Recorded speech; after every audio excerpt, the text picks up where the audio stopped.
Now, healthcare costs have been increasing. Has that been a burden on businesses in this district? It's a burden on every district in this country. It's a burden on every district in this country. And I'm convinced that we can find a better way to do that, probably without spending more money than we spend. I think there's enough money rattling around in the healthcare system to find healthcare access for everybody in the country. But we got to take that thing apart and put it back together. The insurance companies need to be part of that. They want to run it. The drug companies can be part of that, but they want to run it. But we have to run it. Barack Obama has to sit down at the table and say, everybody come and let's figure out how we're going to do this. But nobody's going to run this. We're going to run this. Now, Obama has a plan where everyone would have a choice between a public plan option, like folks in Congress have, or private options that would have some standards put upon them. Mm-hmm. McCain says that we should take away the tax benefits that employer-based health insurance has now, so more people purchase health insurance in the market on their own dime. Which of those approaches do you think would have a better chance of solving the problem? Well, I favor what Obama's getting at more than I favor what McCain is getting at, but I don't think Obama has the whole thing understood.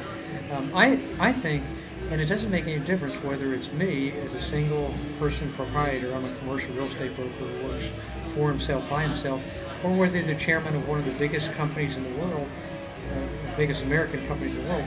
Everybody wants to have that healthcare,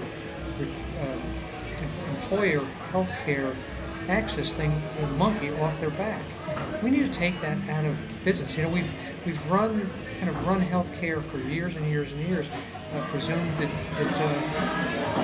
businesses ought to be paying for that. And it's one of the reasons why we have problems. So I think we have to take it out of that. I think we have to. Do we have to run it in some kind of a national system? There's not a national health care system. But it's like a Medicare for all kind of thing. I think that's where we need to be going with it.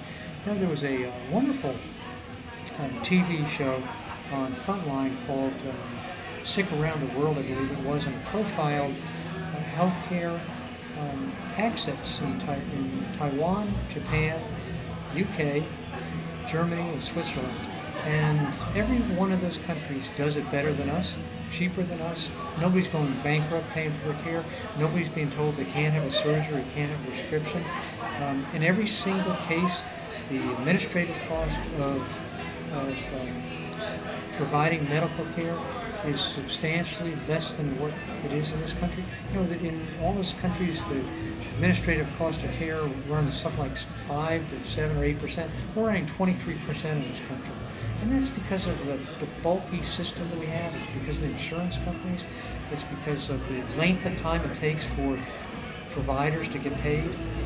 And we can do so much better than we do, but it's got to be some kind of a system that brings all those parts together and finds a way to provide care.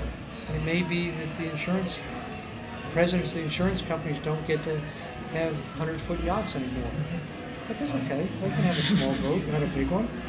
Now, the incumbent congressperson, what has her record been on the economy? Is she portraying herself as someone who is defending what the record has been under Bush for the past 8 years, or is she arguing that she is somehow separated from that?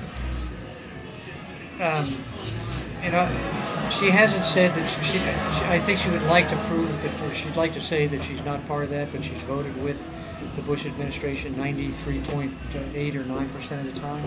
So she's been with George Bush the whole time.